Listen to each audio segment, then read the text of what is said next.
ਵਾਹਿਗੁਰੂ ਜੀ ਕਾ ਖਾਲਸਾ ਵਾਹਿਗੁਰੂ ਜੀ ਕੀ ਫਤਿਹ।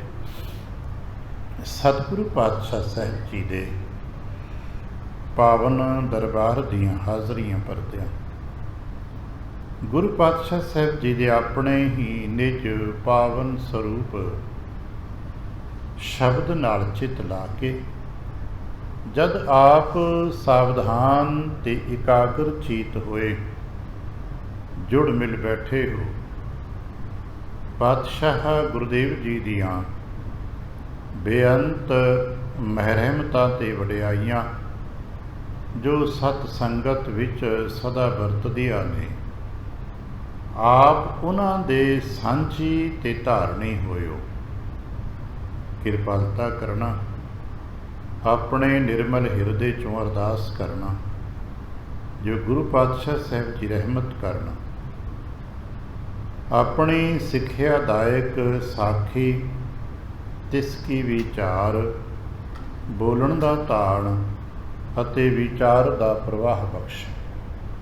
ਇੱਕ ਵਾਰ ਆਸੀਸ ਦਿੰਦਿਆਂ ਅੰਮ੍ਰਿਤ ਦ੍ਰਿਸ਼ਟੀ ਪਾ ਕੇ ਜਪਣਾ ਜੀ ਸਤਨਾਮ ਸ਼੍ਰੀ ਵਾਹਿਗੁਰੂ। ਗਰੀਬ ਨਿਵਾਸ ਘਟ ਘਟ ਕੇ ਵਾਸੀ ਸ਼੍ਰੀ ਅਕਾਲ ਪੁਰਖ ਵਾਹਿਗੁਰੂ ਜੀ ਦਾ ਕੋਟਾਨ ਕੋਟ ਸ਼ੁਕਰਾਨਾ ਜੋ ਸੱਚੇ ਪਾਤਸ਼ਾਹ ਸਾਹਿਬ ਜੀ ਨੇ ਕਿਰਪਾ ਕੀਤੀ।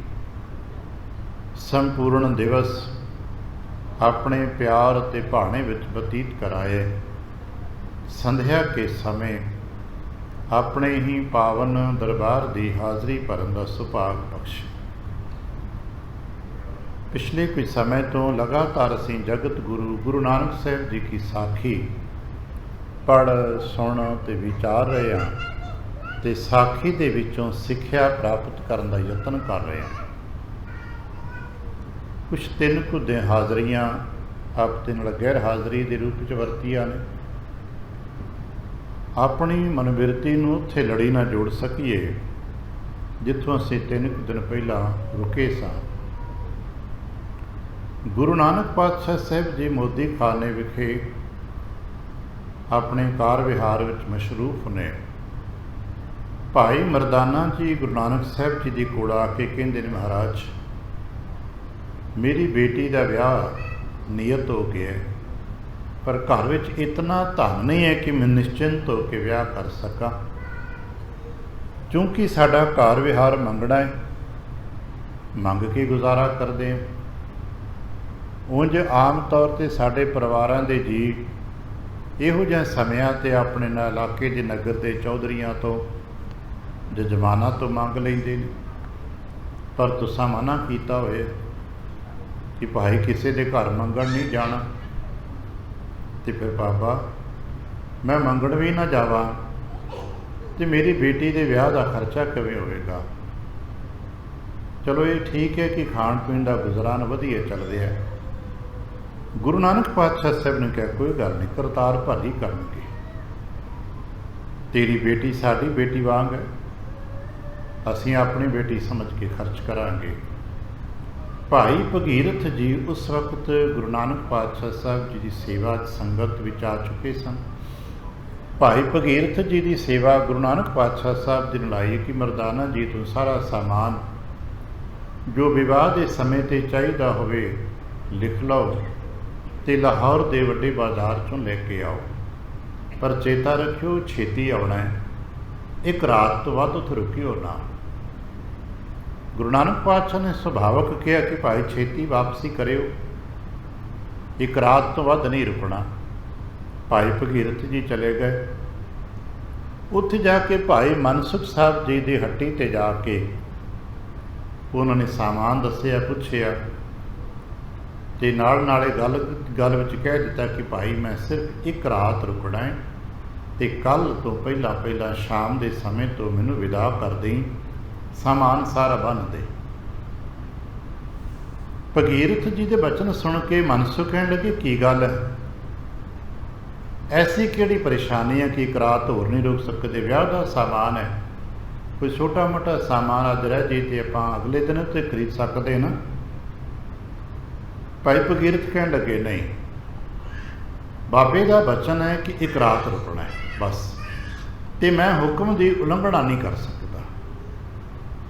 ਹੁਕਮ ਦੀ ਉਲੰਘਣਾ ਦਾ ਮਤਲਬ ਹੈ ਆਪਣਾ ਜੀਵਨ ਖਰਾਬ ਕਰਨਾ। ਮਨਸੁਖ ਹੈਰਾਨ ਹੋ ਗਿਆ ਵੀ ਐਸੀ ਵੀ ਕੋਈ ਗੱਲ ਹੋ ਸਕਦੀ ਹੈ, ਕਿਉਂਕਿ ਮਨਸੁਖ ਸਾਡੇ ਵਰਗਾ ਸਾਧਾਰਨ ਕਰਮਕਾਂਡੀ ਬੰਦਾ ਸੀ। ਸਵੇਰੇ ਸ਼ਾਮ ਮਾੜੀ ਮੋਟੀ ਕਰਮਕਾਂਡੀ ਪੂਜਾ ਅਰਚਨਾ ਕਰ ਲਈ, ਧੂਪ ਦੀਪ ਕਰ ਲਿਆ, ਸਾਰਾ ਦਿਨ ਆਪਣੇ ਕਾਰ ਵਿਹਾਰ 'ਚ। ਇਹ ਠੀਕ ਹੈ ਕਿ ਉਹ ਨੀਅਤ ਕਰਕੇ ਮਾੜਾ ਨਹੀਂ ਹੈ, ਬੇਈਮਾਨੀ, ਪਰ ਅਧਿਆਤਮਕ ਜੀ ਨਹੀਂ ਹੈ। ਤੇ ਹੈਰਾਨ ਹੋ ਕੇ ਕਹਿਣ ਲੱਗਾ ਐਸਾ ਵੀ ਹੋ ਸਕਦਾ ਹੈ ਕਿ ਅਗਰ ਆਪਣੇ ਗੁਰੂ ਬਾਬੇ ਦੇ ਬਚਨ ਦੀ ਉਲੰਘਣਾ ਕਰੇ ਤੇ ਜੀਵਨ ਮੁੱਕ ਜਾਂਦਾ। ਐਸਾ ਨਹੀਂ ਹੁੰਦਾ ਭਾਈ, ਕਲਯੁਗ ਹੈ। ਹੁਣ ਲੋਕ ਇੱਦਾਂ ਦੇ ਨਹੀਂ ਕਿ ਜਿਨ੍ਹਾਂ ਦੇ ਬਚਨ ਵਿੱਚ ਸੱਤ ਹੁੰਦੇ ਹੋਣ। ਹੁਣ ਤਾਂ ਲੋਕ ਤਮਾਸ਼ਾ ਕਰਦੇ ਨੇ, ਪਾਖੰਡ ਕਰਦੇ ਨੇ। ਮੈਨੂੰ ਤਾਂ ਕੋਈ ਮਿਲਿਆ ਨਹੀਂ। ਸਾਡੇ ਇੱਥੇ ਵਪਾਰ ਤੇ ਹੱਟੀਆਂ ਤੇ ਰੋਜ਼ ਸਾਧ ਆਉਂਦੇ ਨੇ, ਰੋਜ਼ ਬਥੇਰੇ ਆਪਣੇ ਆਪ ਨੂੰ ਗੁਰੂ ਕਹਿੰਦੇ ਨੇ, ਆਉਂਦੇ ਨੇ 6 ਮਹੀਨੇ ਸਾਲ ਮਗਰੋਂ ਗ੍ਰਾਹੀਆਂ ਕਰਕੇ ਲੈ ਜਾਂਦੇ ਨੇ। ਜੇ ਕਿਸੇ ਵਕਤ ਕੋਈ ਵਾਧ ਘਾਟ ਹੋ ਜੇ ਤੇ ਕਲਪਣ ਲੱਗ ਪੈਂਦੇ। ਤੇ ਜਿਹੜਾ ਬੰਦਾ ਰੁਪਏ 2 ਰੁਪਏ ਤੇ ਮਾਇਆ ਤੇ ਕਲਪ ਰਿਹਾ ਹੁੰਦਾ ਹੈ, ਸਾਜੋ ਸਮਾਨ ਤੇ ਕਲਪ ਰਿਹਾ, ਗੁਰੂ ਸੰਤ ਥੋੜ੍ਹਾ ਹੁੰਦੇ ਨੇ। ਭਗੀਰਥ ਕਹਿਣ ਲੱਗੇ ਫਿਰ ਤੈਨੂੰ ਭੁਲੇਖਾ ਹੈ, ਤੂੰ ਦੇਖਿਆ ਜੋ ਵਾਕਿਆ ਉਦੰਭੀ ਹੋਣਗੇ, ਜੋ ਤੈਨੂੰ ਮਿਲੇ ਨੇ ਵਾਕਿਆ ਪਾਖੰਡੀ ਹੋਣਗੇ। ਦਰਅਸਲ ਸਾਧੂ ਨਹੀਂ, ਉਹ ਮੰਗਤੇ ਨੇ। ਬਾਜ਼ਾਰਾਂ 'ਚ ਅੱਜ ਵੀ ਤੇ ਸਦੀਆਂ ਤੋਂ ਧਰਮ ਦੇ ਨਾਂ 'ਤੇ ਤੁਰੇ ਫਿਰਦੇ ਲੋਕ ਮੰਗਤੇ ਨੇ। ਅੱਜ 500 ਸਾਲ ਪੁਰਾਣੀ ਗੱਲ ਹੈ, ਉਦੋਂ ਵੀ ਮੰਗਤੇ ਨੇ, ਅੱਜ ਵੀ ਮੰਗਤੇ ਨੇ। ਫਿਰ ਕਹਿਣ ਲੱਗਾ ਤੇਰਾ ਗੁਰੂ ਬਾਬਾ ਕਿੱਦਾਂ ਦਾ ਹੈ? ਕਹਿਣ ਲੱਗੇ ਜੀ ਮੇਰਾ ਗੁਰੂ ਬਾਬਾ ਆਏ ਜੀਆਂ ਦਾ ਢਿੱਡ ਭਰਦਾ ਹੈ, ਉਹ ਝੋਲੀਆਂ ਭਰਦਾ ਹੈ, ਉਹ ਕਿਰਤ ਕਰਦਾ ਹੈ, ਸਾਰਾ ਦਿਨ ਤੇਰੇ ਵਾਂਗ ਹੀ ਆਪਣੇ ਮੋਦੀ ਦੇ ਘਰ ਵਿਹਾਰ ਕਰਦਾ ਹੈ। ਪਰ ਚੂੰਕਿ ਉਹਨਾਂ ਦਾ ਸਰਕਾਰੀ ਪੱਧਰ ਦਾ ਕੰਮ ਹੈ, ਇਸ ਕਰਕੇ ਵਿਵਾਹ ਸਮਿਆਂ ਦੇ ਸਾਮਾਨ ਉੱਥੇ ਨਹੀਂ ਮਿਲਦੇ।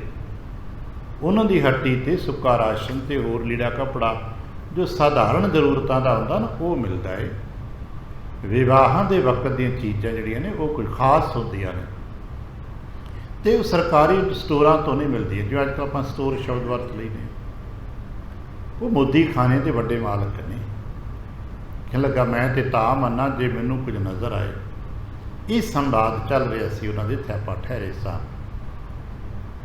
ਭਾਈ ਭਗੀਰਥ ਸਾਹਿਬ ਕਹਿਣ ਲੱਗੇ ਕਿ ਪਿਸ਼ਾਚ ਇੱਦਾਂ ਨਹੀਂ, ਦੇਖਣਾ ਪੈਣਾ। ਐਵੇਂ ਮੇਰੇ ਬਾਬੇ ਗੁਰੂ ਨਾਨਕ 'ਤੇ ਸ਼ੱਕ ਮਤ ਕਰੋ, ਐਵੇਂ ਮੂੰਹ ਬੋਲ ਕਬੋਲ ਤੁਹਾਡੇ ਨਿਕਲ ਜਾਏ, ਚੁੱਪ ਰਹੋ। ਹਾਂ, ਜੇ ਤੁਹਾਨੂੰ ਕੁਝ ਲੱਗੇ ਵੀ ਠੀਕ ਹੈ ਤੇ ਅਗਲੀ ਗੱਲ ਕਰਿਓ, ਨਹੀਂ ਤੇ ਕੋਈ ਗੱਲ ਨਹੀਂ। ਭਗੀਰਥ ਸਾਹਿਬ ਦਾ ਸੰਵਾਦ ਆਪਾਂ ਰੁਕੇ ਸਾਂ, ਉੱਥੋਂ ਚੱਲਦੇ ਹਾਂ। ਕਹਿਤ ਭਗੀਰਥ ਸ਼ਾਹ ਸੁਣੀਜੈ। ਸ਼ਾਹ ਜੀ ਮੇਰੀ ਗੱਲ ਸੁਣੋ। ਹਿਰਦੇ ਕੁਤਰਕਨ ਦੂਰ ਕਰੀ ਜੈ। ਆਪਣੇ ਹਿਰਦੇ ਵਿੱਚੋਂ ਕੁਤਰਕ ਨੂੰ ਦੂਰ ਕਰ ਦਿਓ। ਕੁਤਰਕ ਦਾ ਭਾਵ ਹੁੰਦਾ ਕਿਸੇ ਦੇ ਬਾਰੇ ਮਾੜਾ ਖਿਆਲ ਰੱਖਣਾ। ਤੁਹਾਡੇ ਮਨਾਂ ਵਿੱਚ ਜੋ ਸਾਧੂਆਂ ਸੰਤਾਂ ਦੇ ਬਾਰੇ ਮਾੜੇ ਖਿਆਲ ਟਿਕੇ ਨੇ, ਦੂਰ ਕਰ ਦਿਓ। ਔਰ ਇਹ ਅਸੀਂ ਕਦੇ ਕਦੇ ਸੋਚਦੇ ਨੇ ਵੀ ਅੱਜ ਦੇ ਕੁਝ ਲੋਕ ਸਾਧੂ ਸੰਤਾਂ ਦੇ ਬਾਰੇ ਮਾੜਾ ਚੰਗਾ ਬੋਲਦੇ ਨੇ, ਸਦੀਆਂ ਤੋਂ ਬੋਲਦੇ ਆਏ ਨੇ, ਕਿਉਂਕਿ ਨਵਾਂ ਕੰਮ ਨਹੀਂ ਹੈ। ਸਦੀਆਂ ਤੋਂ ਬੋਲਦੇ ਆ। ਜਿਹੜੇ ਆਪਣੇ ਆਪ ਨੂੰ ਸਿਆਣੇ ਮੰਨਦੇ ਸਨ, ਉਹ ਗਿਆਨ ਦੀ ਦ੍ਰਿਸ਼ਟੀ ਨਾਲ ਪਰਖਣ ਦਾ ਯਤਨ ਕਰਦੇ ਨੇ। ਤੇ ਸੱਚ ਫਿਰ ਕੌੜਾ ਇਹ ਹੈ ਕਿ ਸਾਧੂਆਂ ਦੇ ਰੂਪ 'ਚ ਟੋਲਿਆਂ ਦੇ ਟੋਲੇ ਨਕਲੀ ਦੰਭੀਆਂ ਦੇ ਪਾਖੰਡੀਆਂ ਦੇ ਫਿਰਦੇ ਨੇ। ਉਹਨਾਂ ਦਾ ਵਾਹ ਵਾਸਤਾ ਉਹਨਾਂ ਲੋਕਾਂ ਨਾਲ ਪੈ ਜਾਂਦਾ ਹੈ ਤੇ ਉਹ ਕਹਿਣ ਲੱਗ ਪਏ ਦੇਖੋ ਜੀ ਸਭ ਪਾਖੰਡ ਹੈ, ਸਭ ਨਕਲ ਹੈ। ਕਿਉਂਕਿ ਅਸਲ ਸਾਧੂ ਵਾਕਈ ਗੁਰੂ ਸਾਧੂ ਹੈ, ਉਹ ਮੰਗਣ ਨਹੀਂ ਜਾਏਗਾ। ਜੋ ਸੰਤ ਹੈ ਬਾਜ਼ਾਰਾਂ 'ਚ ਇੱਧਰ ਉੱਧਰ ਤੋਂ ਧੱਕੇ ਨਹੀਂ ਖਾਏਗਾ, ਉਹ ਤਾਂ ਤੁਰਿਆ ਨਹੀਂ ਫਿਰੇਗਾ ਨਾ, तो ते टिकिया अपनी बंदगी करेगा, किरत करेगा, सिमरन भजन करेगा तो कराएगा, तो प्रालब्धता तो विश्वास रखेगा, तो लोगों को कहेगा भाई जो किरत करके प्रालब्धता है तो विश्वास रखो। इस करके सदियां तो चलता है। भगीरथ साहब कहने लगे कि अपने मन चो साधु संतां दे प्रति जो माड़े ख्याल ने कढ़ दो। एक काम फिर मेरे कहने ते एक कर लो, शरदा धार देखी है दर्शन। तुसीं सियाणे हो, पढ़े लिखे हो, असीं आम छोटे पिंडां 'च रहिंदे हां, साडे नूं तुहाडा बौद्धिक लैवल वड्डा होवेगा भाई, ਤੁਸੀਂ ਵੱਡੇ ਸ਼ਹਿਰਾਂ 'ਚ ਰਹਿੰਦੇ ਹੋ, ਤੁਹਾਡੇ ਕੋਲ 150 ਰੋਜ਼ ਜੀ ਮਿਲਦਾ ਹੋਵੇਗਾ, ਪਰ ਮੇਰੇ ਕਹਿਣ 'ਤੇ ਇੱਕ ਵਾਰ ਸ਼ਰਧਾ ਨਾਲ, ਪ੍ਰੇਮ ਨਾਲ ਦਰਸ਼ਨ ਕਰ ਲਓ। ਬਿਨੈ ਸਹਿਤ ਕੀਜੇ ਪਗ ਪਰਸੰਗ। ਇੱਕ ਵਾਰ ਮੇਰੇ ਗੁਰੂ ਬਾਬੇ ਨਾਨਕ ਦੇ ਚਰਨ ਪਰਸ ਲਓ। ਬਚਨ ਸੁਨਤ ਪ੍ਰਾਪਤ ਹੋਵੇ ਸ਼ਾਂਤਾ। ਮੈਂ ਯਕੀਨ ਨਾਲ ਕਹਿਣਾ, ਗੁਰੂ ਨਾਨਕ ਪਾਤਸ਼ਾਹ ਦੇ ਦਰਸ਼ਨ ਕਰਕੇ ਹੀ ਮਨ ਸ਼ਾਂਤ ਹੋ ਜਾਏਗਾ। ਗੁਰੂ ਨਾਨਕ ਪਾਤਸ਼ਾਹ ਦੇ ਕਿਤੇ ਬਚਨ ਸੁਣਨ ਨੂੰ ਮਿਲ ਗਿਆ ਤੇ ਮਨ ਤੇ ਸਦਾ ਲਈ ਟਿਕ ਜਾਂਦਾ ਹੈ, ਸ਼ਾਂਤੀ ਪ੍ਰਾਪਤ ਹੋ ਜਾਂਦੀ ਹੈ। ਤੇ ਕੇਵਲ ਨਿਜ ਸ਼ਾਂਤੀ ਹੀ ਨਹੀਂ, ਮੇਰੇ ਗੁਰੂ ਨਾਨਕ ਬਾਬੇ ਜੀ ਦੇ ਬਚਨ ਤਾਂ ਨਿਜ ਸਰੂਪ ਕੀ ਪਾਵਹਿ ਗਿਆਤਾ, ਜਿਹਦੇ ਬਾਰੇ ਹੁਣ ਤੱਕ ਤੁਸੀਂ ਅਧਿਆਤਮਕ ਗੱਲਾਂ ਪੜ੍ਹਦੇ ਸੁਣਦੇ ਹੋ ਕਿ ਆਤਮ ਦਰਸ਼ਨ, ਆਤਮ ਗਿਆਨ ਇਹ ਹੋ ਜਾਏਗਾ। ਇਹ ਸੁਣਨ ਨਾਲ ਕਹਿਣ ਕਹਾਵਣ ਦੀਆਂ ਗੱਲਾਂ ਨਹੀਂ, ਬਸ ਗੁਰੂ ਨਾਨਕ ਦੇ ਦਰਸ਼ਨ ਕਰੋ, ਮਨ ਸ਼ਾਂਤ ਹੋ ਜਾਏਗਾ। ਗੁਰੂ ਨਾਨਕ ਦਾ ਉਪਦੇਸ਼ ਮਨ ਦੇ ਅਗਿਆਨਤਾ ਨੂੰ ਕੱਟ ਦਿੰਦਾ ਹੈ, ਭਾੜ ਭਰਮ ਕੇ ਛੌੜ ਕੱਟ ਦਿੰਦਾ ਹੈ ਤੇ ਆਤਮ ਚਿੰਤਨ ਕਰਵਾ ਦਿੰਦਾ ਹੈ। ਜੇਕਰ ਕਲਾ ਚਾਹਤ ਤੁਮ ਦੇਖਾ। ਹਾਂ, ਤੁਹਾਨੂੰ ਇਹ ਸਭ ਕੁਛ ਮਿਲੇ ਨਾ, ਇਹ ਕਲਾ ਵਰਤੇ ਤੁਹਾਡੇ ਤੇ। ਯਹ ਕੁਛ ਬਾਤ ਨਾ ਤਹਾਂ ਵਿਸ਼ੇਖਾ। ਤੁਸੀਂ ਕਹਿੰਦੇ ਨਾ ਮੈਂ ਕਰਾਮਾਤ ਜਾਂ ਇਹੋ ਜਿਹੀਆਂ ਗੱਲਾਂ ਦੇਖਦਾ ਤਾਂ ਵਿਸ਼ਵਾਸ ਕਰਾਂਗਾ, ਤੇ ਇੱਥੇ ਕੋਈ ਵੱਡੀ ਗੱਲ ਨਹੀਂ ਹੈ। ਕਰਾਮਾਤ ਗੁਰੂ ਨਾਨਕ ਦੇ ਘਰ ਕੋਈ ਬਹੁਤ ਵੱਡੀ ਚੀਜ਼ ਨਹੀਂ ਹੈ। ਕਰਾਮਾਤ ਦੀ ਗੱਲ ਤੇ ਇੰਝ ਸਮਝ ਲਓ, ਉਦਦ ਨਿਕਟ ਤੇ ਜਲ ਕੰਨ ਜੋਈ। ਤੁਹਾਨੂੰ ਪਤਾ ਹੈ ਸਮੁੰਦਰਾਂ ਦੇ ਕੰਢਿਆਂ ਤੇ ਜਦੋਂ ਕਿਨਾਰੇ ਜਾ ਕੇ ਖਲੋ ਜਾਈਏ ਤੇ ਛੱਲਾਂ ਆਪੇ ਆ ਕੇ ਗਿੱਲਾ ਕਰ ਦਿੰਦੀਆਂ। ਤੁਸੀਂ ਤੇ ਵਪਾਰੀ ਹੋ ਔਰ ਤੁਸੀਂ ਸਮੁੰਦਰਾਂ ਦੇ ਵਾਹ ਵਾਸਤੇ ਅਕਸਰ ਰਹਿੰਦੇ ਹੋ। ਸਮੁੰਦਰਾਂ ਦੇ ਕੰਢਿਆਂ ਤੇ ਖਲੋ ਜਾਈਏ ਤੇ ਛੱਲਾਂ ਨਾਲ ਉੱਡ ਕੇ ਪੈਂਦੇ ਛਿੱਟੇ ਕਿਨਾਰੇ ਖਲੋਤੇ ਬੰਦੇ ਨੂੰ ਅੱਧਾ ਉਹੀ ਭੂੰ ਛੱਡਦੇ ਨੇ। ਅਜੇ ਸਮੁੰਦਰ 'ਚ ਪੈਰ ਧਰਨ ਦੀ ਲੋੜ ਹੀ ਨਹੀਂ ਪੈਂਦੀ, ਉਹ ਛੱਲਾਂ ਛਿੱਟੇ ਹੀ ਠੰਡਾ ਕਰ ਛੱਡਦੇ ਨੇ। ਗੁਰੂ ਨਾਨਕ ਸਾਹਿਬ ਦੇ ਦਰ 'ਤੇ ਇਹੋ ਜਿਹੀਆਂ ਕਰਾਮਾਤਾਂ ਬਖਸ਼ਿਸ਼ਾਂ ਛੱਲਾਂ ਛਿੱਟਿਆਂ ਵਾਂਗ ਵਰਤਦੀਆਂ ਨੇ। ਜਾਓ ਤੇ ਸਹੀ, ਉੱਥੇ ਸਭ ਕੁਝ ਮਿਲੇਗਾ। ਦ੍ਰਿੜ ਨਿਸ਼ਚਾ ਕਰ ਚੱਲ ਮੁਝ ਸੰਗਾ। ਜੇ ਤੇਰੇ ਅੰਦਰ ਥੋੜ੍ਹਾ ਜਿਹਾ ਹੈ ਭਾਵ ਤੇ ਨਿਸ਼ਚਾ ਕਰ, ਮੇਰੇ ਨਾਲ ਚੱਲ।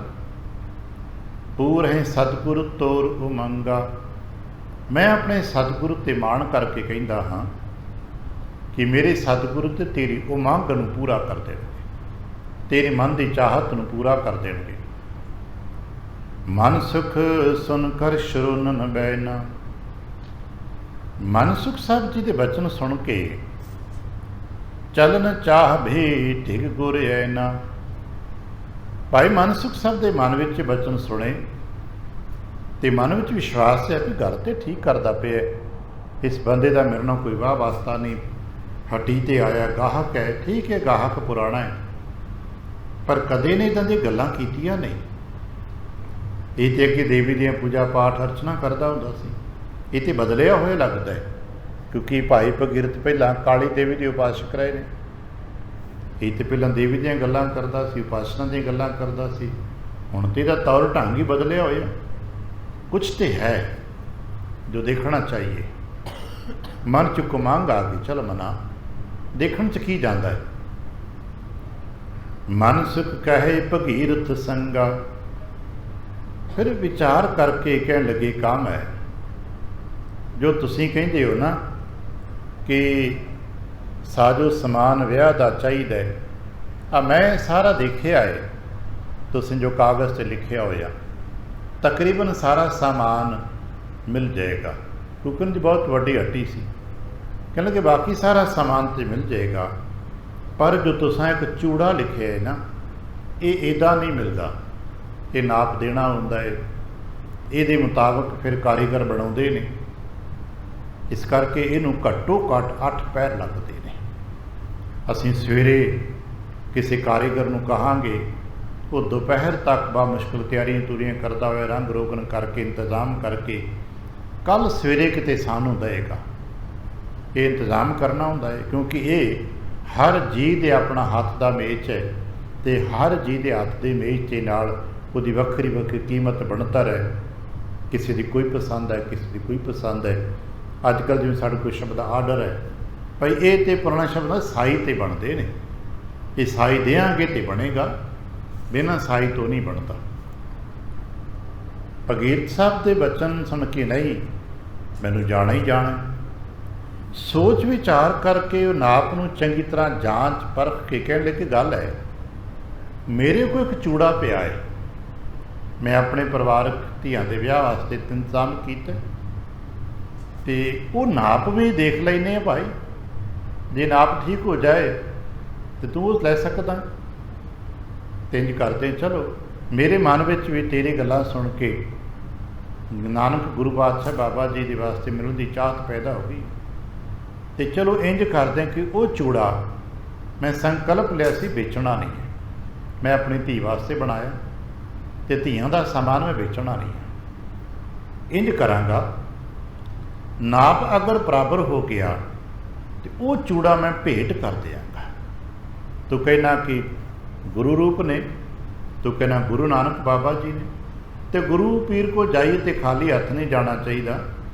बाकी साजो समान तेरा खरीदिया होया, नाल तू ये भी दसिया कि ये सामान अपने किसी मिरासी के धी के वास्ते इंतजाम कर रहे हैं, वो किसी के गरीब की विआह वास्ते करते, तो चल मेरा भी हिस्सा पै जाएगा, नाले मेरी उन्होंने नज़र हो जाएगी, नाले दर्शन हो जाएंगे। कह लगे एक चूड़ा मम सदन सुरंगा, जो कुछ तू नाप ते रंग दिता यदा मिलदा चूड़ा हैगा, ताको बेचन कदों करों कदाए ना, मैं उसनों बेचन का संकल्प ही कदे नहीं लिया। सो मैं देवों तिन उपायन, मैं बेचना तो है नहीं, पर मैं भेंट कर देंगा, वो चूड़ा मैं भेटा कर देंगा। चलो तुहाडे मुताबिक जो धी का कारज है वह भी संवर जाएगा, तेरा संकल्प कि एक रात रहना वो भी पूरा हो जाएगा, तो मेरा होएगा कि मैं खाली हथ नहीं जावांगा वो भी हो जाएगा। बाकी रही तेरे बाबे गुरु नानक की गल, तो मुलाकात तो बाद ही पता लगेगा कि की मिलता है। इंज अपर खरीदन जे मत तेरी, तो भाई फिर भी जे तू कहें कि मैं नवा ही लेना है, तो वो एक दिन विच नहीं मिलना, ਉਹਦੇ वास्ते दूजी निशा बसन होए देरी, फिर दूजी रात लगनी पक्की है, क्योंकि हुण रात हो चुकी है, आपां सवेरे साई देंगे, कारीगर बनाणगे, तो फिर आपां नूं अगले दिन मिलेगा। सुनत भगीरथ पाखी बानी, भगीरथ साहब ने मन सोचा भी सारी गल्लां बाबे नानक की किरपा नाल ठीक हो गई, सारा सामान भी कहते हैं हट्टी ते है, कल मिल जाएगा, चूड़ा भी नापदा मिल गया, रंग भी मिल गया, तो बाकी ये भगत प्यारा भी गुरु नानक के दर्शन करनों तुर पे है। तो नाले बाबे नानक ने दी जो दसवंधा की रकम है वो भेंट भी देने तैयार हो गए, सारा कुछ सुख ना वरत गए। कह लगे तस करिए जस विद मन ठानी, कह लगे जी मैनू कोई इतराज़ नहीं, तुसीं भेंट भी देना, तुसीं मुल भी दो तो मैं भी लैना तां भी है, पर तुसीं भेटा दिओ तो मुबारक, बाकी गुरु नानक के दर्शन करने वास्ते एक बार चल के देख लो। ब्याह सौज लेकर सब रूरी, इंज अगले दिन सारा ब्याह का जो सामान उन्होंने लिखिया लिखाया सी सारा इकट्ठा किया, क्योंकि वो भाई भगीरथ जी तो परचा मनसुख ने ले लिया।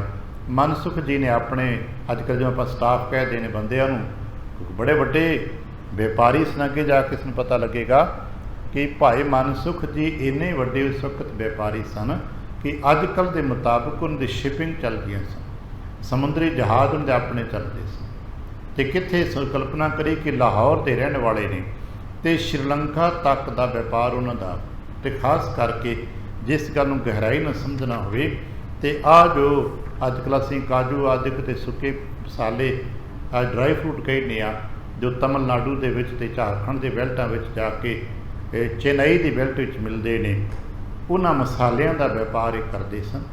तो उन्होंने मसालियां के व्यापार के सिलसिले में नेड़े नेड़े के इलाकों तक अपने जहाज़ों से जाते होंगे सी, तो उत्थों की चीज़ां लिया के अजकल की शब्दावली एक्सपोर्ट इंपोर्ट तक काम करते हैं, बड़े बड़े पद्धर के व्यापारी ने। वो लिस्ट लै ली, देती, अगले दिन तैयारी हो गई, साजा सामान इकट्ठा हो गया। मग गमने युग जिन मत भूरी। ये दोनों मित्र भाई भगीरथ साहब जी ते भाई मानव सुख जी लाहौर तो तुर पे ने। मन सुख कहे ले मुझ नामा। राज मन सुख ने कह दिता कि ठीक है भाई तुसीं जो किया भी ठीक है, पर मेरे मन में एक इच्छा संकल्प है, क्योंकि मैं इस तो बिना पतिया नहीं पावांगा। गल्लां बातां सारे चंगियां कर लेंदे ने ते गल्लां बातां नाल दे नाल मेरा मन पसीजदा नहीं, क्योंकि गल्लां बातां मैं बड़ियां सुन लईआं। मज़ा तां है जे मैं पहली बार चलिया ते तू मेरा नां दसी ना कि मैं कौन हाँ ते किधरों आया। बाबा आपे ही मेरा नां लैके बुलावन ते तां मैं मन्ना कि वो अंतरजामी ने। करहें आवाहन जे सुख धामा। आवाहन कहते ने पुकारना, बोलना। मेरा नां लैके बोलना तद मैं समझांगा कि वाकई साडी गल्लां सारी भावनावां नूं साडे मनां नूं समझदे ने। जिड़ प्रेत तब उर मैं जाके, तां मैं विश्वास करांगा जे मैं जावां ते मेरा नां लैके पुकारन।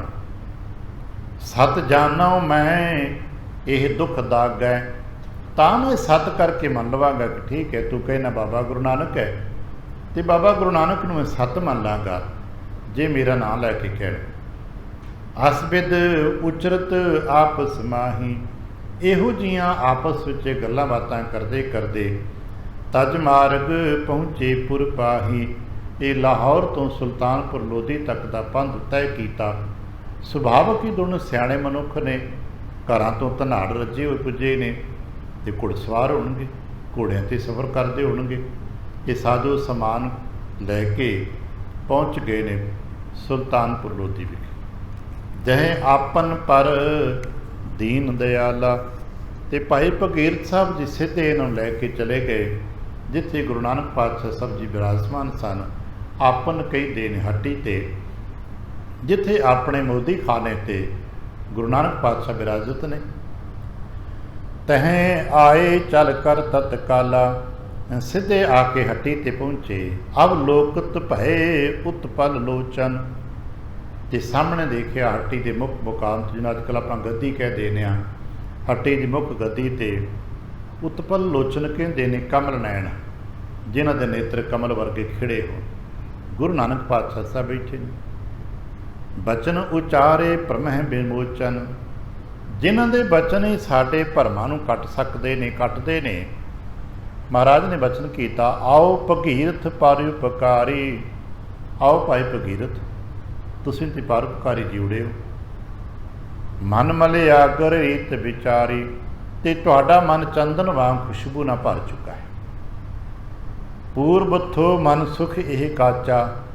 हस के कह लगे तो पहला मन का सुख कच्चा ही सीगा, नाम का ही मन सुख सी।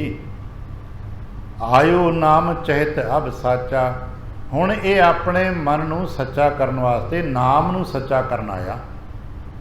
भी हुण तक तो मन सुख नाम ही सी, मन विच सुख नहीं सी, पर हुण आया है मन के सुख नूं प्राप्त करने वास्ते। ते अपने मन सुख नाम नूं जे सफल कर लवेगा। या ते आन्यो अपने संगा। तुसीं इसे करके तो लेके आए हो ना कि इनू मन सुख नूं मन का सुख मिल जाए। धन संत मत कीती भृंगा। तुसीं पूर्ण संत हो। याद रखना, एक गुरमत विच जो संत का संकल्प है वो नहीं गा जो अजे तक साडे दिलो दिमाग च बैठा होए। अजे तक साडे दिलो दिमाग संत का संकल्प है कि घर बार का त्यागी होएगा, कोई डेरेदार होएगा, कोई चोले वाला होएगा, कोई वड्डा आडंबर ते वडप्पण जिहा होएगा। नहीं, गुरु नानक की दृष्टि च ये संत वो ने जिन्हां ने संसार के विकार त्याग दिते, ਜਿਹੜੇ परमेश्वर की बंदगी च टिके ने। गुरबाणी च अगे जाके जिक्र मिलदा, जिन्हां सास गिरास न विसरै, हर नामा मन मंत, धन से सही नानका, पूर्ण सोई संत। कह लगे भगीरथ तू तो संत हो गया है, तो संत भी हो जो भृंगी वर्गा है। आ एक निक्का जिहा कीट हुंदा है, अजकल सानू घरां च मिल जाता, क्योंकि हुण तो असीं पक्के घरां च कीट पतंगियां दा आउणा ही प्रवेश मना है। जिथे कच्चे घर होंदे सी ਉਹਨਾਂ ਥਾਵਾਂ 'ਤੇ ਦੇਖਿਆ ਅੱਜ ਵੀ ਕਿਤੇ ਸ਼ਾਇਦ ਕਿਆਰੀਆਂ ਬਗੀਚੇ ਸੱਜੇ ਖੱਬੇ ਹੋਣ ਅਤੇ ਭਰਿੰਗੀ ਕੀਟ ਅੱਜ ਵੀ ਮਿਲ ਜਾਂਦਾ ਹੈ, ਜਿਹੜਾ ਨਿੱਕੀ ਨਿੱਕੀ ਮਿੱਟੀ ਲੈ ਕੇ ਨਿੱਕਾ ਜਿਹਾ ਘੁਰਨਾ ਜਿਹਾ ਆਪਣਾ ਕਿਸੇ ਪੱਤੇ 'ਤੇ ਕਿਸੇ ਡਾਲੀ ਦੀ ਓਲੇ ਬਣਾਉਂਦਾ ਅਤੇ ਫਿਰ ਜੋ ਉਹਦੇ ਵਿੱਚ ਉਹ ਆਂਡੇ ਆਦਿਕ ਨਹੀਂ ਦਿੰਦਾ ਕੋਈ ਖਾਸ। ਹਾਲਾਂਕਿ ਉਹ ਵਿਗਿਆਨਿਕ ਆਪਣੀ ਪ੍ਰਕਿਰਤੀ ਵੱਖਰੀ ਕਿਸ ਤਰੀਕੇ ਨਾਲ ਵਿਗਿਆਨਕ ਲੋਕ ਦੇਖਦੇ ਨੇ। ਉਹ ਇੱਕ ਜਿਹਨੂੰ ਅਸੀਂ ਪੰਜਾਬ 'ਚ ਸੁੰਡੀ ਕਹਿੰਦੇ ਨੇ, ਵਿਗਿਆਨਿਕ ਭਾਸ਼ਾ 'ਚ ਇੱਲੀ ਕਹਿੰਦੇ ਨੇ, ਉਸ ਨੂੰ ਤਲਾਸ਼ ਕਰਦਾ, ਉਸ ਨੂੰ ਲੱਭ ਕੇ ਲਿਆ ਕੇ ਉਹਦੇ 'ਚ ਬੰਦ ਕਰ ਦਿੰਦਾ ਅਤੇ ਫਿਰ ਉਹਦੇ ਆਲੇ ਦੁਆਲੇ ਭੀਂ ਭੀਂ ਕਰਦਾ ਰਹਿੰਦਾ।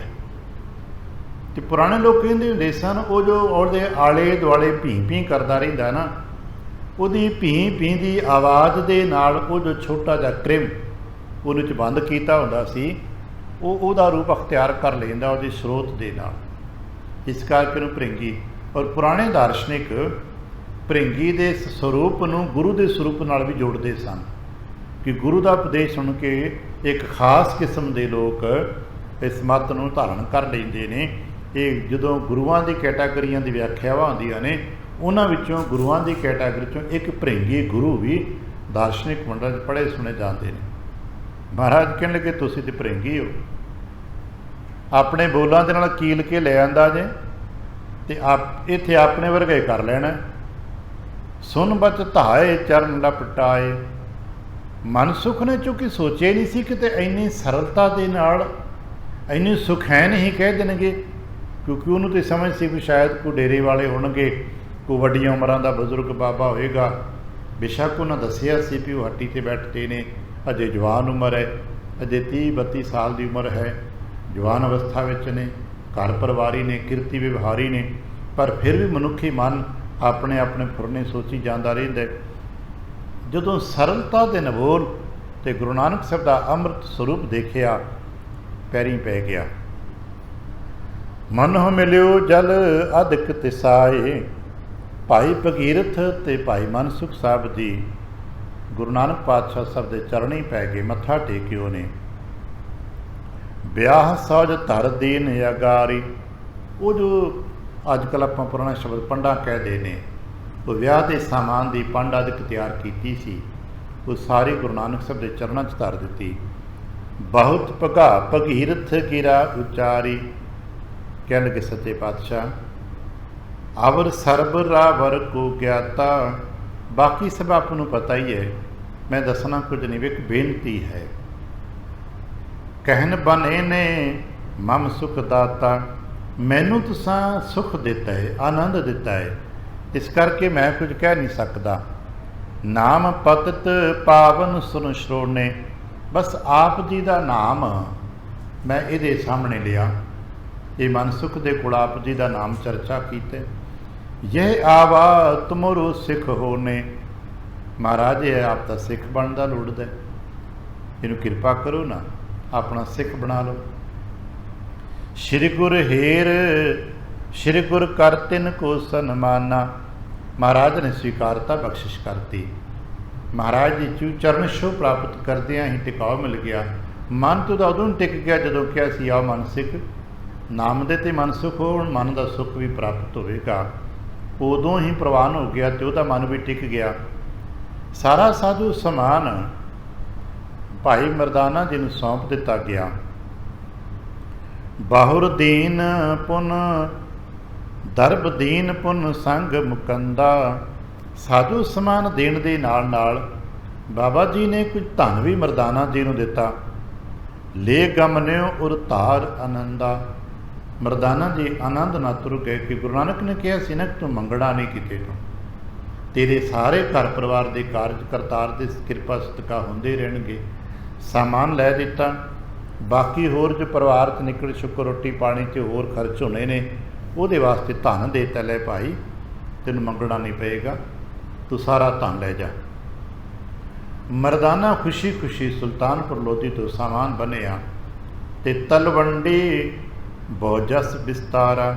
ਆਪਣੇ ਨਗਰ ਤਲਵੰਡੀ ਪਹੁੰਚਾ ਅਤੇ ਜਾ ਕੇ ਜਦੋਂ ਉਹਨੇ ਆਪਣੀ ਬੇਟੀ ਦਾ ਵਿਆਹ ਕੀਤਾ ਅਤੇ ਉਹਨਾਂ ਦੇ ਆਪਣੇ ਮੰਡਲ 'ਚ ਜੋ ਉਹਨਾਂ ਦਾ ਲੈਵਲ ਸੀ ਧਨ ਧਨ ਹੋ ਗਈ, ਕਿਉਂਕਿ ਹਰ ਇੱਕ ਵਿਅਕਤੀ ਦਾ ਆਪਣਾ ਜੋ ਬਰਾਦਰੀ ਦਾ ਮੰਡਲ ਲੈਵਲ ਹੁੰਦਾ ਹੈ, ਉਸ ਲੈਵਲ 'ਤੇ ਵੀ ਮਰਦਾਨਾ ਜੀ ਦੀ ਬੇਟੀ ਦਾ ਵਿਆਹ ਬੜੇ ਵੱਡੇ ਪੱਧਰਾਂ 'ਤੇ ਹੋਇਆ ਅਤੇ ਧੰਨ ਧੰਨ ਹੋ ਗਈ, ਬੜੀ ਜੈ ਜੈਕਾਰ ਹੋ ਗਈ। ਉਹਨਾਂ ਦੇ ਚਰਚਾ ਫੈਲ ਗਈ, ਭਈ ਇਹ ਤੇ ਬਾਪ ਨਾਨਕ ਦਾ ਇੱਕ ਹੀ ਥਾਂ ਤੇ ਟਿਕਿਆ ਹੋਇਆ, ਉਹਨਾਂ ਦੇ ਘਰ ਹੀ ਜਾਂਦਾ। ਮੰਗਣਾ ਛੱਡ ਦਿੱਤਾ ਇਹਨੇ, ਪਰ ਮੰਗਣਾ ਛੱਡ ਕੇ ਵੀ ਦੇਖੋ ਨਾ ਜਜਮਾਨ ਕਿੰਨੇ ਵੱਡੇ ਨੇ ਇਹਨਾਂ ਦੇ, ਕਿਹਦੇ ਘਰ ਧੰਨ ਧੰਨ ਕਰਾਤੀ, ਬਹੁਤ ਵਿਸਤਾਰ ਹੋ ਗਿਆ। ਨਾ ਤਿਨ ਸਮ ਅਪਰ ਉਦਾਰਾ। ਹੁਣ ਸਾਰੇ ਕਹਿੰਦੇ ਨੇ ਕਿ ਵਾਕਿਆ ਹੀ ਸੁਣਿਆ ਸੀ ਵੀ ਨਾਨਕ ਦਾ ਨਾਮ ਬਹੁਤ ਹੈ, ਸੁਣਿਆ ਸੀ ਕਿ ਨਾਨਕ ਨੇ ਉੱਥੇ ਬੜਾ ਨਾਮ ਕਮਾਇਆ ਹੈ, ਸੁਣਿਆ ਸੀ ਕਿ ਨਾਨਕ ਨੇ ਸੁਲਤਾਨਪੁਰੇ ਕਾਰ ਵਿਹਾਰ ਬਹੁਤ ਵੱਡਾ ਕਰ ਲਿਆ, ਪਰ ਹੁਣ ਸਮਝ ਆ ਗਈ ਕਿ ਵਾਕਿਆ ਹੀ ਉਹਦਾ ਦਿਲ ਵੀ ਬੜਾ ਵੱਡਾ ਹੈ। ਕਾਰ ਵਿਹਾਰ ਵਪਾਰ ਹੀ ਵੱਡਾ ਨਹੀਂ, ਬਲਕਿ ਨਾਨਕ ਦਾ ਦਿਲ ਵੀ ਬੜਾ ਵੱਡਾ ਹੈ। ਪੁਰ ਸੁਲਤਾਨ ਹੈ ਮਨ ਸੁਖ ਸੋ। ਉਧਰ ਸੁਲਤਾਨਪੁਰ ਵਿਖੇ ਮਨ ਸੁਖ ਸਾਹਿਬ ਜੀ ਟਿਕੇ ਰਹੇ। ਸ਼ਰਧਾ ਵਧੀ ਬੀਤੇ ਦਿਨ ਦੋ ਕੁ ਦਿਨ ਪਿਆਰ ਕੀਤਾ, ਟਿਕੇ ਨੇ। ਗੁਰੂ ਨਾਨਕ ਸਾਹਿਬ ਦੀ ਚਰਨ ਛੋਹ ਪ੍ਰਾਪਤ ਹੋਈ। ਦੂਜੇ ਦਿਨ ਕਹਿਣ ਲੱਗੇ, ਏਕ ਸਮੇਂ ਵੈਸੇ ਅਗ ਕੰਦਨ। ਹੱਟੀ ਤੇ ਇੱਕ ਦਿਨ ਥੋੜ੍ਹੀ ਜਿਹੀ ਫੁਰਸਤ ਸੀ। ਇਹ ਵੀ ਗੁਰੂ ਨਾਨਕ ਪਾਤਸ਼ਾਹ ਸਾਹਿਬ ਦੇ ਕੋਲ ਬੈਠੇ ਸੀ, ਕਿਉਂਕਿ ਹਟਵਾਣੀਆਂ ਸੀ। ਹੱਟੀ ਦੇ ਕਾਰ ਵਿਹਾਰ ਨੂੰ ਵੀ ਚੰਗੀ ਤਰ੍ਹਾਂ ਸਮਝਦਾ ਸੀ। ਬੜੀ ਬਾਰੀਕੀ ਇਹਨਾਂ ਨੇ ਵੇਖਿਆ ਵੀ ਕਿਵੇਂ ਪਿਆਰ ਦੇ ਨਾਲ ਆਏ ਗਏ ਦੀ ਸੇਵਾ ਹੁੰਦੀ ਹੈ। ਬੜੇ ਪਿਆਰ ਨਾਲ ਕਹਿਣ ਲੱਗਾ, ਬੋਲਿਓ ਬਚ ਕਰਕੇ ਪਦ ਬੰਧਨ। ਹੱਥ ਜੋੜ ਨਮਸਕਾਰ ਕਰਕੇ ਕਿਹਾ, ਜਗ ਬੰਧਨ ਇਹ ਗਰਤ ਗੁਬਾਰਾ। ਬਾਬਾ ਮੈਨੂੰ ਅੱਜ ਤੁਹਾਡੀ ਸੰਗਤ ਵਿੱਚ ਆ ਕੇ ਕੋਈ ਗੱਲਾਂ ਸਮਝ ਆ ਰਹੀਆਂ ਨੇ। ਸੰਸਾਰ ਬੰਧਨ ਦੀ ਨਿਆਈ ਪ੍ਰਤੀਤ ਹੋਣ ਲੱਗ ਪਿਆ, ਔਰ ਅਸੀਂ ਤੇ ਖਾਸ ਕਰ ਮੈਂ ਆਪਣੀ ਗੱਲ ਕਰਾਂ, ਇਸ ਬੰਧਨਾਂ ਦੇ ਸਦਕੇ ਇਸ ਗਰਤ ਗੁਬਾਰ ਵਿੱਚ ਡਿੱਗਦਾ ਚਲਾ ਜਾ ਰਿਹਾ। ਮੁਝ ਬੂਡਨ ਤੇ ਕਰੋ ਉਧਾਰਾ। ਬਾਬਾ ਮੈਂ ਕਿਤੇ ਸੰਸਾਰ ਦੀ ਮਾਇਆ ਦੀ ਦਲਦਲ 'ਚ ਡੁੱਬੀ ਨਾ ਜਾਵਾਂ, ਮੇਰਾ ਉਧਾਰ ਕਰ ਲਓ ਨਾ। ਮੈਂ ਤੁਹਾਡੇ ਕੋਲ ਆਇਆ, ਬਚਾ ਲਓ ਮੈਨੂੰ। ਨਿਸਬਾਸੁਰ ਜਿਸ ਮੈਂ ਦੁੱਖ ਭਾਰੀ। ਹੁਣ ਤੱਕ ਮੈਂ ਮਹਿਸੂਸ ਕਰਦਾ ਸਾਂ ਕਿ ਬਹੁਤ ਪਰੇਸ਼ਾਨੀਆਂ ਨੇ, ਦੁੱਖ ਨੇ। ਅੱਜ ਸਮਝ ਆਈ ਕਿ ਦੁੱਖ ਤੇ ਬੰਧਨ ਸਰੂਪ ਨੇ ਮਾਇਆ ਦੇ, ਤੇ ਇਸ ਮਾਇਆ ਦੇ ਦਲਦਲ 'ਚ ਮੈਂ ਡੁੱਬਦਾ ਜਾ ਰਿਹਾ, ਔਰ ਦੁੱਖ ਬੜਾ ਵੱਡਾ ਹੈ। ਅਤ ਤ੍ਰਿਸ਼ਨਾ ਨ ਸ਼ਾਂਤ ਨਿਹਾਰੀ। ਜਿਹੜੀ ਸ਼ਾਂਤੀ ਤੁਹਾਡੇ ਕੋਲ ਦੋ ਦਿਨ ਬੈਠਣ 'ਤੇ ਮਿਲੀ ਹੈ, ਮੈਨੂੰ ਅੱਜ ਤੱਕ ਨਹੀਂ ਸੀ ਮਿਲੀ। ਮੈਂ ਬਥੇਰਾ ਕੁਝ ਪੂਜਾ ਪਾਠ ਆਪਣੇ ਆਪਣੇ ਤਰੀਕੇ ਨਾਲ ਕਰਦਾ ਰਿਹਾ, ਪਰ ਇਹ ਸ਼ਾਂਤੀ ਮੈਨੂੰ ਅੱਜ ਤੱਕ ਨਸੀਬ ਨਹੀਂ ਹੋਈ। ਹੁਣ ਮਨ ਟਿਕਿਆ ਹੋਇਆ ਹੈ, ਮਨ ਸ਼ਾਂਤ ਹੈ, ਤੇ ਕਿਰਪਾ ਕਰੋ ਨਾ। ਸ਼ਰਨ ਸ਼ਰਨ ਮੈਂ ਸ਼ਰਨ ਤਿਹਾਰੀ। ਮੈਂ ਤੁਹਾਡੀ ਸ਼ਰਨ ਆ ਗਿਆ, ਹੁਣ ਆਪਣਾ ਜਾਣ ਕੇ ਰੱਖ ਲਓ, ਤੇ ਕਿਰਪਾ ਕਰਨਾ ਮੈਂ ਡੁੱਬ ਨਾ ਜਾਵਾਂ ਕਿ ਸੰਸਾਰ ਦੇ ਨਿੰਦਾ ਚੁਗਲੀ ਦਵੇਸ਼ ਵਿਹਾਰ ਜੋ ਮਾਇਆ ਦੇ ਦਬਾਅ ਨੇ। ਮੈਂ 'ਚ ਬੜਾ ਪਿਆਰਾ ਬਚਨ ਅਸੀਂ ਪਾਠ ਕਰਦਿਆਂ ਬੇਸ਼ੱਕ ਭਗਤ ਬਾਣੀ 'ਚ ਹੈ, ਇਸ ਨੁਕਤੇ ਨਾਲ ਜੁੜ ਕੇ ਪੜ੍ਹਦੇ ਹਾਂ। ਸੱਚੇ ਪਾਤਸ਼ਾਹ ਅਸੀਂ ਜਿੱਥੇ ਰਹਿ ਰਹੇ ਹਾਂ ਡਿੱਗ ਪਏ ਹਾਂ। ਅਸੀਂ ਬੇਸਿਕਲੀ ਡਿੱਗੇ ਹੋਏ ਹਾਂ। ਕਿੱਥੇ ਡਿੱਗੇ ਹੋ? ਜਿੱਥੇ ਭਰਮ ਕੀ ਕੋਈ ਤ੍ਰਿਸ਼ਨਾ ਰਸ ਪੰਕਜ ਆਤ ਤੀਖਣ ਮੋਹ ਕੀ ਫਾਸ। ਮਹਾਰਾਜ ਅਸੀਂ ਭਰਮ ਦੇ ਖੂਹ 'ਚ ਡਿੱਗ ਪਏ ਹਾਂ। ਇੱਥੇ ਤ੍ਰਿਸ਼ਨਾ ਦਾ ਚਿੱਕੜ ਹੈ, ਮੋਹ ਦੀ ਪਾਈਆਂ ਪਈਆਂ ਨੇ। ਤੇ ਦੂਜੇ ਥਾਂ ਪਰ ਕਹਿੰਦੇ ਮਹਾਰਾਜ ਫਿਰ ਕਿਰਪਾ ਕਰੋ ਨਾ। ਹਸਤ ਆਲੰਬਨ ਦੇਹ ਪ੍ਰਭੂ ਗਰਤੋਂ ਉਦਰ ਗੋਪਾਲ। ਮਹਾਰਾਜ ਤੁਹਾਡੇ ਤੇ ਹੱਥ ਬਹੁਤ ਵੱਡੇ ਨੇ, ਤੁਸੀਂ ਆਪਣੇ ਹੱਥ ਦਾ ਸਹਾਰਾ ਦਿਓ ਨਾ। ਆਲੰਬਨ ਕਹਿੰਦੇ ਨੇ ਸਹਾਰੇ ਨੂੰ। ਆ ਜਿਵੇਂ ਅਸੀਂ ਬਾਹ ਲਮਕਾ ਕੇ ਕਿਸੇ ਨੂੰ ਥੱਲੇ ਡਿੱਗੇ ਹੋਏ ਪਿੰਨ ਚੁੱਕ ਲੈਂਦੇ ਹਾਂ, ਮਹਾਰਾਜ ਨੂੰ ਆਪਣੇ ਵੱਡੇ ਹੱਥ ਦਾ ਸਹਾਰਾ ਦਿਓ ਤੇ ਇਸ ਗਰਤ ਤੋਂ ਬਾਹਰ ਕੱਢ ਲਓ। ਹਸਤ ਆਲੰਬਨ ਦੇਹ ਪ੍ਰਭੂ ਗਰਤੋਂ ਉਦਰ ਗੋਪਾਲ। ਮੋਹ ਨਿਰਗੁਣ ਮਤ ਥੋਰੀਆ ਤੂੰ ਸਦ ਹੀ ਦੀਨ ਦਿਆਲ। ਇਹ ਪਹਿਲੀ ਮੁਲਾਕਾਤ ਵਿੱਚ ਕਹਿਣ ਲੱਗੇ, ਮਹਾਰਾਜ ਮੈਨੂੰ ਇੰਨੀ ਸ਼ਾਂਤੀ ਮਿਲੀ ਹੈ, ਇੰਨਾ ਆਨੰਦ ਮਿਲਿਆ ਹੈ, ਬਸ ਕਿਰਪਾ ਕਰੋ ਮੈਂ ਦੁਬਾਰਾ ਕਿਤੇ ਡਿੱਗ ਨਾ ਪਵਾਂ, ਦੁਬਾਰਾ ਕਿਤੇ ਡੁੱਬ ਨਾ ਜਾਵਾਂ। ਆਪਣਾ ਹੱਥ ਦੇ ਛੱਡਣਾ, ਕਿਰਪਾ ਕਰਨਾ, ਮੈਂ ਤੁਹਾਡੀ ਸ਼ਰਨ ਆਇਆ। ਉਪਦੇਸ਼ਹੁ ਲਖ ਕਰ ਅਧਿਕਾਰੀ। ਬੇਸ਼ੱਕ ਮੈਂ ਸੇਵਕ ਤੇ ਨਹੀਂ ਬਣਿਆ ਜੇ, ਪਰ ਤੁਹਾਡਾ ਹੋ ਗਿਆ, ਕੋਈ ਮਤ ਉਪਦੇਸ਼ ਦੇ ਦਿਓ। ਮਹਾਰਾਜ ਆਪ ਦਾ ਹੁਕਮ ਵੀ ਹੈ ਕਿ ਘਰ ਦੇ ਕਾਰ ਵਿਹਾਰ ਕਿਰਤਾਂ ਵੀ ਕਰਨੀਆਂ ਨੇ, ਅਤੇ ਆਪ ਨੂੰ ਪਤਾ ਹੈ ਕਿਰਤ ਵਿਹਾਰ ਵਪਾਰ ਵੀ ਹੈ। ਹੁਕਮ ਵੀ ਆਪ ਇੱਥੇ ਰਹਿਣ ਦਾ ਛੱਡਣ ਦਾ ਦਿੰਦੇ ਨਹੀਂ, ਅਤੇ ਕਿਰਪਾ ਕਰਨ ਫਿਰ ਉਸ ਇਤਨੇ ਵੱਡੇ ਕਾਰ ਵਿਹਾਰ ਦੇ ਵਿੱਚ ਵੀ ਮੈਂ ਕਿਤੇ ਮਾਇਆ ਦੇ ਵਿੱਚ ਗਲਤਾਨ ਨਾ ਹੋ ਜਾਵਾਂ। ਸੁਨਤ ਕਿਰਪਾ ਨਿਤ ਬੋਲੇ ਬਾਣੀ। ਉਹਦਾ ਪਿਆਰ ਭਰਿਆ ਬਚਨ ਸੁਣ ਕੇ ਮਹਾਰਾਜ ਕਹਿਣ ਲੱਗੇ, ਗਤ ਦੈਨੀ ਰਚਨਾ ਮੈਂ ਸਾਨੀ। ਉਪਦੇਸ਼ ਜੋ ਮਹਾਰਾਜ ਜੀ ਦਾ ਹੈ ਮਾਇਆ ਦੇ ਬੰਧਨਾਂ ਤੋਂ ਕੱਟਣ ਵਾਸਤੇ ਕਹਿਣ ਲੱਗੇ, ਜਿਸ ਸਥਾਨ ਹਉ ਮੈਂ ਮਨ ਧਾਰੀ। ਭਾਈ ਇੱਦਾਂ ਕਰੋ, ਮਾਇਆ ਤੋਂ ਬਚਣ ਦਾ ਇੱਕੋ ਤਰੀਕਾ ਹੈ। ਮਾਇਆ ਦਾ ਸਭ ਤੋਂ ਵੱਡਾ ਜੋ ਪ੍ਰਭਾਵ ਹਉਮੈ ਕਰਕੇ ਸਾਡੇ ਉੱਤੇ ਕਰਦਾ ਹੈ, ਅਤੇ ਹਉਮੈ ਮਨ ਅੰਦਰ ਹੁੰਦੀ ਹੈ। ਜਿੱਥੇ ਜਿੱਥੇ ਹਉਮੈ ਦੇ ਨਾਲ ਸੰਬੰਧ ਹੈ, ਪਹਿਲਾਂ ਉਸ ਨੂੰ ਸਮਝੋ। ਅਸੀਂ ਬੜੀ ਛੇਤੀ ਕੁਝ ਵੱਡੇ ਵੱਡੇ ਸੰਕਲਪ ਲੈ ਲੈਣੇ, ਆਹ ਨਹੀਂ ਕਰਾਂਗੇ, ਆਹ ਨਹੀਂ ਕਰਾਂਗੇ, ਇੱਦਾਂ ਕਰਾਂਗੇ। ਤਾਂ ਸੰਕਲਪ ਸਾਡੇ ਤੋਂ ਪੂਰੇ ਨਹੀਂ ਹੁੰਦੇ, ਕਿਉਂਕਿ ਅਸੀਂ ਉਹਨਾਂ ਸੰਕਲਪਾਂ ਨੂੰ ਕਰਨ ਤੋਂ ਪਹਿਲਾਂ ਉਹਨਾਂ ਦੀ ਅਸਲੀਅਤ ਨੂੰ ਜਾਣਿਆ ਨਹੀਂ ਹੁੰਦਾ ਵੀ ਇਹਨਾਂ ਦਾ ਅਸਲੀ ਭਾਵ ਕੀ ਹੈ। ਕੀ ਸੰਕਲਪ ਮੇਰੇ ਯੋਗ ਹੈ, ਕਿ ਮੈਂ ਸੰਕਲਪ ਦੇ ਯੋਗ ਹਾਂ? ਇਹ ਦੋਨੋਂ ਚੀਜ਼ਾਂ ਹੁੰਦੀਆਂ ਨੇ। ਹਰ ਵਿਅਕਤੀ ਹਰ ਸੰਕਲਪ ਦੇ ਯੋਗ ਨਹੀਂ ਹੁੰਦਾ, ਅਤੇ ਹਰ ਵਿਅਕਤੀ ਦੇ ਯੋਗ ਨਹੀਂ ਹੁੰਦਾ। ਇਸ ਨੂੰ ਅਧਿਕਾਰ ਅਤੇ ਪਾਤਰਤਾ ਕਹਿੰਦੇ ਆ ਵੀ ਹਰ ਵਿਅਕਤੀ, ਜਿਵੇਂ ਅਸੀਂ ਬੈਠੇ ਹਾਂ, ਸਭ ਦੀ ਉਮਰ ਅਲੱਗ-ਅਲੱਗ ਹੈ, ਵਿਵਹਾਰ ਕਾਰ ਵਿਹਾਰ ਸਭ ਅਲੱਗ-ਅਲੱਗ ਹੈ, ਅਤੇ ਸਭ ਦੇ ਰੋਜ਼ੇ ਆਪਣੀ ਉਮਰ ਮੁਤਾਬਕ, ਆਪਣੇ ਕਾਰੋਬਾਰ ਮੁਤਾਬਕ, ਆਪਣੇ ਵਿਵਹਾਰਕ ਅਤੇ ਸਮਾਜਿਕ ਕਿਰਦਾਰਾਂ ਮੁਤਾਬਕ ਸਾਡੇ ਸੰਕਲਪ ਵੀ ਅਲੱਗ-ਅਲੱਗ ਹੋਣਗੇ। ਕਦੇ ਸਮਾਂ ਲੱਗੇ ਆਪ ਜੀ ਨੂੰ ਇਹਨਾਂ ਸੰਕਲਪਾਂ ਦਾ ਦਰਸ਼ਨ ਗਹਿਰਾਈ ਨਾ ਕਰਨਾ ਹੋਵੇ, ਅਤੇ ਇੱਕ ਬਚਨ ਹੈ ਨਾ, ਰਾਜੇ ਚੁਲੀ ਨਿਆਮ ਕੀ ਗਿਰਹੀ ਕਾ ਸਤਦਾਨ। ਉੱਥੇ ਸਾਡੇ ਸੰਕਲਪਾਂ ਦਾ ਦਰਸ਼ਨ ਹੈ।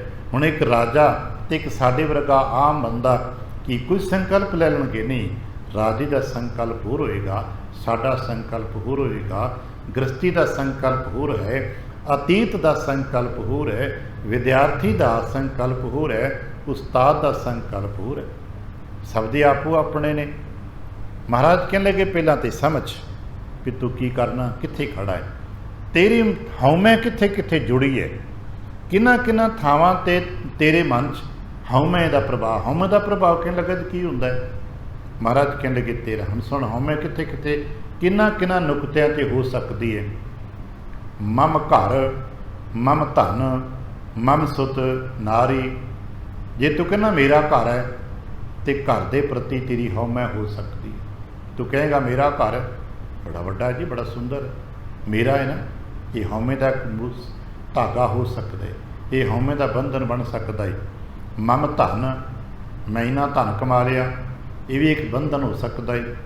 ਮਮ ਸੁਤ, ਮੇਰਾ ਪੁੱਤਰ ਹੈ, ਬੜਾ ਲਾਇਕ ਹੈ, ਮੇਰਾ ਹੈ ਨਾ, ਇਸ ਕਰਕੇ ਹੈ, ਇਹ ਵੀ ਇੱਕ ਬੰਧਨ ਹੋ ਸਕਦਾ। ਮਮ ਨਾਰੀ, ਪਤੀ ਪਤਨੀ ਇੱਕ ਦੂਜੇ ਨੂੰ ਕਹਿ ਸਕਦੇ ਹੋ ਕਿ ਹਾਂ ਮੇਰੇ ਪਰਿਵਾਰ ਦੇ ਜੀ ਬੜੇ ਚੰਗੇ ਨੇ, ਇਹ ਸਾਰੇ ਤੇਰੇ ਹਉਮੈ ਬੰਧਨ ਹੋ ਸਕਦੇ ਨੇ। ਮਮ ਪਰਿਵਾਰ, ਮੇਰੇ ਭੈਣ ਭਰਾ ਪਰਿਵਾਰ ਸਾਡਾ ਬੜਾ ਚੰਗਾ। ਦੇਸ਼, ਅਸ਼ਵ ਹਾਥੀ, ਸਾਡਾ ਦੇਸ਼ ਹੈ, ਮੇਰੇ ਹਾਥੀ ਘੋੜੇ ਨੇ। ਇਹ ਮਮ ਗ੍ਰਾਮ, ਮੇਰਾ ਪਿੰਡ ਬੜਾ ਵਧੀਆ। ਸੈਨ, ਮਮ ਸਾਥੀ, ਮੇਰੇ ਕੋਲ ਸੈਨਾ ਹੈ, ਫੌਜ ਹੈ, ਮੇਰੇ ਸਾਥੀ ਨੇ। ਦੇਹਾਦਿਕ, ਮੇਰਾ ਸਰੀਰ ਬੜਾ ਬਲਵਾਨ ਹੈ। ਅਤੇ ਅਪਰ ਪਦਾਰਥ, ਬਾਕੀ ਹੋਰ ਵੀ ਬਹੁਤ ਸਾਰੇ ਪਦਾਰਥ। ਜਹਾਂ ਜੀਵ ਮਮ ਧਰੀ ਆਕਾਰਥ, ਜਿੱਥੇ ਜੀਵ ਨੇ ਮੇਰਾ ਮੇਰਾ ਦਾ ਕਬਜ਼ਾ ਕੀਤਾ। ਜੋ ਅਸੀਂ ਕਹਿੰਦੇ ਮੇਰਾ ਸਰੀਰ ਹੈ, ਮੇਰਾ ਘਰ ਹੈ, ਮੇਰੇ ਪੁੱਤਰ, ਮੇਰੀ ਪਤਨੀ, ਮੇਰਾ ਪਤੀ, ਮੇਰੇ ਭਰਾ, ਮੇਰਾ ਪਰਿਵਾਰ, ਮੇਰਾ ਵਪਾਰ, ਮੈਂ ਕਮਾਇਆ, ਮੈਂ ਕੀਤਾ। ਮਹਾਰਾਜ ਕਹਿਣ ਲੱਗੇ, ਇਹਨਾਂ ਨੂੰ ਸਮਝੋ ਕਿ ਤੁਸੀਂ ਕੀ ਕੀਤਾ ਹੈ ਅਤੇ ਤੁਹਾਨੂੰ ਮਿਲਿਆ ਕੀ ਹੈ। ਕੀ ਪਰਿਵਾਰ ਮੈਂ ਇਕੱਠਾ ਕੀਤਾ? ਨਹੀਂ, ਪਰਿਵਾਰ ਮੈਨੂੰ ਮਿਲੇ, ਪੁੱਤਰ ਮੇਰੇ ਮੈਨੂੰ ਮਿਲੇ ਨੇ, ਮਾਪੇ ਮੇਰੇ ਮੈਨੂੰ ਮਿਲੇ ਨੇ, ਕਿਰਤ ਮੇਰੀ ਮੈਨੂੰ ਮਿਲੀ ਹੈ। ਇਹ ਮੇਰਾ ਨਹੀਂ ਹੈ, ਮੈਨੂੰ ਮਿਲਿਆ ਹੋਇਆ ਹੈ। ਸਾਧੂ ਸਮਾਨ ਨੂੰ, ਸੰਸਾਰ ਨੂੰ ਜਦੋਂ ਅਸੀਂ ਇਸ ਨਜ਼ਰ ਤੋਂ ਦੁਨੀਆ ਦੀ ਨਜ਼ਰ ਦੇਖਾਂਗੇ, ਕਹਾਂਗੇ ਮੇਰਾ ਇੱਥੇ ਕਬਜ਼ਾ ਹੋਏਗਾ। ਜਦੋਂ ਅਧਿਆਤਮਿਕ ਦ੍ਰਿਸ਼ਟੀ 'ਚ ਗੁਰੂ ਗਿਆਨ ਦੇ ਚਸ਼ਮੇ ਨਾਲ ਦੇਖਾਂਗੇ ਤੇ ਕਹਾਂਗੇ ਨਹੀਂ ਮਿਲਿਆ। ਮਹਾਰਾਜ ਕਹਿਣ ਲੱਗੇ, ਤਾਹਾਂ ਹੋਤ ਨਿਤ ਦੁੱਖ ਕੋ ਸੰਗੀ। ਅਤੇ ਸਮਝ ਲੈ, ਇਹੀ ਮਨੁੱਖ ਦੇ ਦੁੱਖ ਦਾ ਕਾਰਨ ਹੁੰਦੇ। ਜਿਨ੍ਹਾਂ ਨੂੰ ਕਹਿੰਦਾ ਮੇਰਾ ਹੈ, ਉੱਥੋਂ ਹੀ ਦੁੱਖ ਆਏਗਾ। ਅੱਜ ਵੀ ਆਪਾਂ ਕਦੇ ਵੇਖਿਆ ਬੇਗਾਨਿਆਂ ਤੋਂ ਸਾਨੂੰ ਕਦੇ ਕੋਈ ਦੁੱਖ ਮਿਲਿਆ? ਰਾਹ 'ਤੇ ਤੁਰੇ ਜਾਂਦੇ, ਸੈਂਕੜੇ ਲੋਕ ਆਉਂਦੇ ਨੇ, ਸੈਂਕੜੇ ਜਾਂਦੇ ਨੇ, ਆਂਢ ਗੁਆਂਢ ਗਲੀ ਮੁਹੱਲੇ ਚੋਪਰੇ ਲੋਕ ਰਹਿੰਦੇ ਨੇ, ਕੋਈ ਬਾਣੀ ਬੋਲ ਹੈ ਹੀ ਨਹੀਂ। ਸਾਡਾ ਸਫ਼ਰ ਕਰਦੇ ਹਾਂ, ਕਿੰਨੇ ਲੋਕ ਨਾਲ ਬੈਠੇ ਬੱਸਾਂ ਕਾਰਾਂ ਸਫ਼ਰ ਕਰਦੇ ਨੇ, ਸਾਨੂੰ ਕੀ ਦੁੱਖ ਹੈ? ਉਹਨਾਂ ਤੋਂ ਕੋਈ ਪਰੇਸ਼ਾਨੀ ਨਹੀਂ। ਪਰੇਸ਼ਾਨੀਆਂ ਕਿੱਥੋਂ ਆਉਂਦੀਆਂ ਨੇ? ਸਾਨੂੰ ਆਪਣੇ ਮਾਪਿਆਂ ਤੋਂ ਪਰੇਸ਼ਾਨੀ ਹੈ, ਆਪਣੇ ਸੰਤਾਨਾਂ ਤੋਂ ਪਰੇਸ਼ਾਨੀ ਹੈ, ਆਪਣੇ ਸਪਾਊਸ ਤੋਂ ਪਰੇਸ਼ਾਨੀ ਹੈ, ਆਪਣੇ ਭੈਣ ਭਰਾਵਾਂ ਤੋਂ ਪਰੇਸ਼ਾਨੀ ਹੈ, ਆਪਣੇ ਕਮਾਏ ਜਾਂ ਨਾ ਕਮਾਏ ਧਨ ਤੋਂ ਪਰੇਸ਼ਾਨੀ ਹੈ, अपने घर परिवार तो परेशान है, अपने समाज तो, अपने जिथे दे अपनत्व है उत्थों परेशानी। महाराज कहन लगे बस तू अपनत्व नूं छड्ड दे, इत्थों अगली गल कल बैठांगे किवें कोई महाराज होर बचना बख्शिशां करदे ने सानूं समझ आ सके कि असीं यही मैं दे सनुखते नूं किते आपां हौली हौली सानूं समां मिलदा है, असीं साख नूं केवल गाथा दे रसतायक पढ़दे ही हाँ, ਇਹ ਚੋਂ ਸਿੱਖਿਆ ਵੀ ਗ੍ਰਹਿਣ ਕਰ ਸਕੀਏ ਵੀ ਭਾਈ ਜਿੱਥੇ ਜਿੱਥੇ ਵੀ ਮੈਂ ਜੁੜਿਆ ਨਾ ਉਹਦੇ ਵਿੱਚੋਂ ਸਾਨੂੰ ਪਰੇਸ਼ਾਨੀਆਂ ਹੋ ਸਕਦੀਆਂ ਨੇ ਕਿ ਵਾਕਿਆ ਮੈਨੂੰ ਵੀ ਨੇ। ਆਪਣੀ ਸਮਝਣ ਦੀ ਯਤਨ ਕਰੀਏ ਤੇ ਉਹਨਾਂ 'ਚ ਬਦਲਾਅ ਕਰ ਸਕਦੇ ਹਾਂ। ਵਾਹਿਗੁਰੂ ਜੀ ਕਾ ਖਾਲਸਾ, ਵਾਹਿਗੁਰੂ ਜੀ ਕੀ ਫਤਿਹ।